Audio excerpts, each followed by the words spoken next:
मेरे सभी प्यारे दर्शकों को एक बार पुनः नमो नारायण। बंधुओं, पिछले विभाग में आपने चंद्रमा के 4 घरों के बारे में सुना और देखा। मैंने कहा था कि बड़ी वीडियो बनाने से अच्छा है कि छोटी छोटी वीडियो बनाएं और आप लोगों को आसानी रहे, क्योंकि कई लोगों के पास समय भी नहीं होता और फिर लंबी वीडियो देख करके वो घबरा जाते हैं कि इसमें इतना आखिर क्या है। तो बहुत छोटी सी वीडियो में हम फिर 4 घरों में चंद्रमा के बारे में बताने जा रहे हैं। पिछले भाग में आपने 1 से लेकर 4 चौथे घर तक चंद्रमा के बारे में सुना देखा।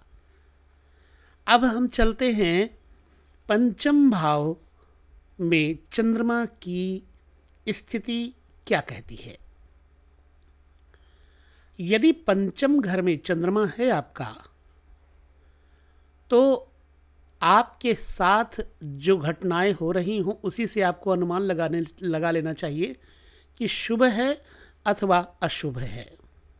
ठीक है, शुभ फल होगा तो 5वें घर में ऐसा व्यक्ति बड़ा विद्वान होता है, संयमी और तेजस्वी होता है, विनम्र तथा मेधावी यानी कि कुशल, बुद्धिमान, विशिष्ट, विशेष रूप से विवेकी होता है। और ऐसा आदमी, उसकी चाल लयबद्ध और कोमल होती है।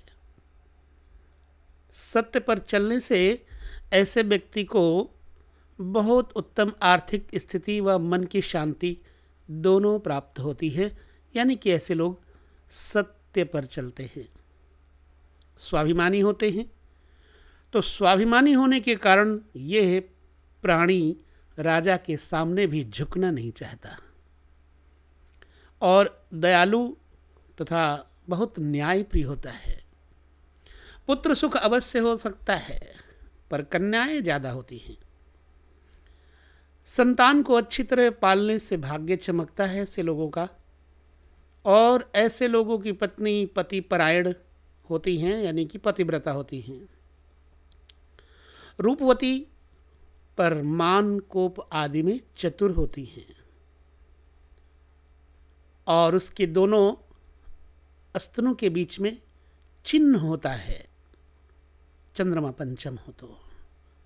भूमि, व्यापार और भी दूसरे कई प्रकार से धन लाभ पाता है।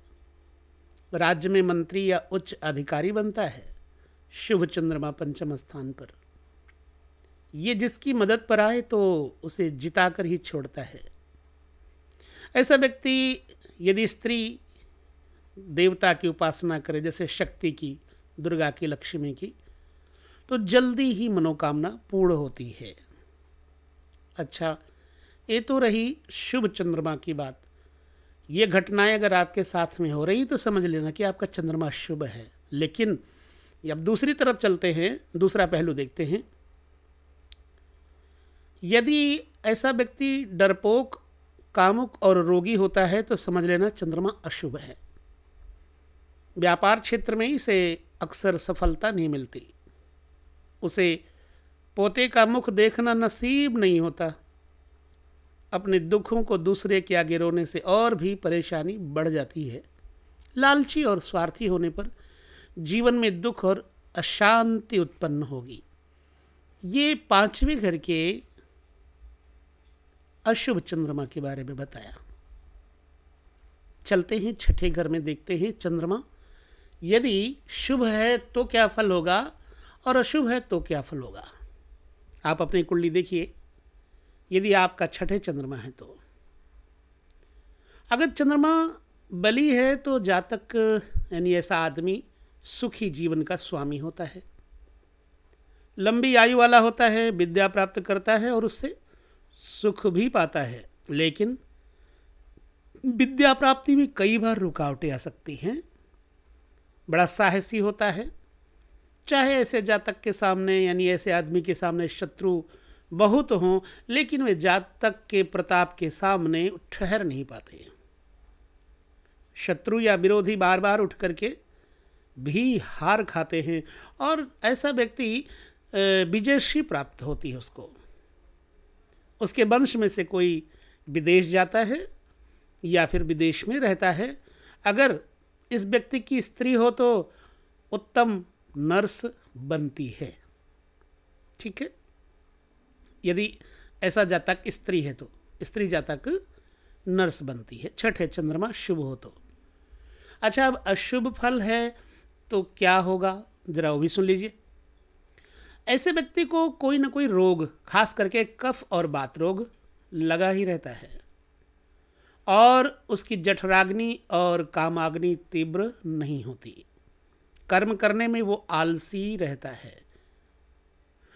विधवा स्त्री से संभोग करता है लेकिन स्त्रियों से उत्तम संबंध नहीं होते। उसे माता का सुख न हो या उससे उत्तम व्यवहार नहीं रहते। जीवन में अपमान और गरीबी के कारण दुख भोगते हैं ऐसे लोग। पुत्र संतान थोड़ी होती है और उसके मामा या मौसी को भी संतान सुख या संतान गृहस्थ सुख नहीं के बराबर ही होता है। राज्य में चोरी या बंधुओं के कारण धन हानि होती है। ठीक है, अब ये छठे चंद्रमा शुभ है तो पहली वाली स्थिति, अशुभ है तो दूसरी वाली स्थिति। मैं कोई आरोप नहीं लगा रहा कि आपकी कुंडली गलत है। अब एक ग्रह है जिसको मिल गए तो मिल गए, और कई लोग इसमें अपनी गलत धारणा बना लेते हैं, टिप्पणी करने लगते हैं। तो मेरे प्रिय बंधु, आप सूर्य के सामने आंख मूंद लें तो इससे सूर्य को कोई फर्क नहीं पड़ता है। इसी प्रकार से ये जो हमारा ज्योतिष है ये सूर्य की भांति है, वही बताएगा जो सत्य है। इसको वेदों का नेत्र कहा गया है। तो पंचम भाव से बाद छठे भाव के बारे में चर्चा की है। अब हम सातवें घर में चंद्रमा का क्या प्रभाव रहेगा, शुभ या अशुभ, आपको देखना है। आपके जीवन में कैसी घटनाएं घट रही हैं, हमें चंद्रमा का हाल बताना है और बड़ा शोध करके बताना पड़ता है। तो जब सप्तम में चंद्रमा होते हैं जिसके, तो ऐसा व्यक्ति गंभीर और मीठी वाणी और बुद्धि वाला होता है और धनी, निरोगी और बड़ा विख्यात प्रसिद्ध होता है। और उसकी पत्नी तथा दोनों ही सुंदर होते हैं। पति पत्नी बड़ा परस्पर प्रेम करते हैं एक दूसरे को। ऐसे व्यक्ति का भाग्य स्त्री से या ससुराल से बढ़ता है। उसे तीव्र कामेच्छा रहती है। काम कला में वो बहुत कुशल होता है। कामशास्त्र में निपुण, नारियों को संतुष्ट करना ऐसे जातक के ही बस की बात बताई जाती है। अक्सर स्त्रियों के या अपनी पत्नी के वशीभूत रहता है ऐसा जातक यानी व्यक्ति। और विवाह से पहले ही ऐसे व्यक्ति अपनी पढ़ाई पूरी कर लेते हैं, वरना शादी होने पर विद्या रुक जाएगी। तो ऐसे व्यक्ति के स्थान के व्यापार से या विदेश से धन की कमाई होती है और माल के खरीदने बेचने से समृद्धि बनती है और फिर कमीशन एजेंट अथवा फिर बीमा आदि के कामों से धन अर्जित कर लेते हैं। और इनकी काव्य शास्त्र तथा ज्योतिष में रुचि होती है। ठीक है, ये सप्तम भाव में शुभ चंद्रमा की बात की मैंने। अब क्या होगा अगर अशुभ होगा चंद्रमा सातवें घर में, तो आइए देखते हैं। ऐसे व्यक्ति शरीर से कमजोर और लालची तथा थोड़ा ईर्ष्यालु हो जाते हैं और घमंडी और विनयहीन होते हैं। क्रूर नहीं कह सकते, परंतु विनय नहीं होती। अगर चंद्रमा क्षीण हो तो ऐसा व्यक्ति की पत्नी रोगी ही रहती है और ऐसे व्यक्ति परिस्त्रीगामी हो जाता है। स्त्री लंपट होने के कारण उन्हें ग्रंथि रोग या फिर किसी शस्त्र आदि से चोट लगती है। वो अगर माता से झगड़ा करे तो उसके जीवन में दरिद्रता और सुख के पहाड़ दुख के पहाड़ टूट पड़ते हैं। ठीक है, चलिए ये तो बात रही सप्तम घर में हम देखते हैं अष्टम घर। मित्रों, अष्टम घर जो होता है ये मृत्यु का घर होता है, ठीक है। अब आठवें घर में चंद्रमा है तो क्या फल होगा इनका? शुभ हैं तो ऐसे व्यक्ति दानी और जरा मजाकी स्वभाव के होते हैं, तेजस्वी और बुद्धिमान होते हैं, विद्वान होते हैं और प्रदेश में भ्रमण करते हैं, विदेश जाते हैं, धनवान होते हैं, विवाह से या वसीयत आदि से धन का लाभ होता है और उनको विद्या या माता में से एक का ही सुख नसीब होता है अगर चंद्रमाष्टम हैं तो। वो धर्म योग अभ्यास या अध्यात्म में विशेष रुचि रखता है। अक्सर ये माना जाता है कि इस भाव में चंद्रमा अल्पायोग बनाता है, पर ऐसा देखने में नहीं आता। अब इसमें थोड़ा भेद है, मैं इस पर बाद में चर्चा करूंगा। अगर कृष्ण पक्ष में दिन का जन्म है और शुक्ल पक्ष में रात्रि का जन्म है तो जातक को, ऐसे व्यक्ति को चंद्रमा माता के समान अवश्य ही मनुष्य की आयु की रक्षा करता है, ये सोच लीजिएगा। इसी प्रकार चंद्रमा यदि वृक्ष कर्क आदि राशि में होकर बली हो तो दीर्घायु बनाता है। इसलिए आयु निश्चय करते समय आमतौर पर काफ़ी सावधानी की जरूरत होती है। अब देखिए, ये तो शुभ फल की बात हो गई। अब हम आते हैं अशुभ फल की तरफ। दो पहलू हैं, यदि शुभ है तो वो होगा और अशुभ है तो क्या होगा। जब अशुभ होगा तो ऐसा व्यक्ति जीवन में कई तरह के रोगों जैसे अरुचि, मंदाग्नि, प्रमेह, वात रोग और रक्त विकार आदि से कष्ट प्राप्त करता है। इसलिए उसके घर में वैद्यों और डॉक्टरों की आवाजाही बनी रहती है, उसे जल से भय रहता है और वृद्धों के चरण छूकर आशीष लेना इनको कष्टों से बचाता रहता है। जिसका आठवें चंद्रमा हो उसे बूढ़ों से, बुजुर्गों से आशीर्वाद लेते रहना चाहिए।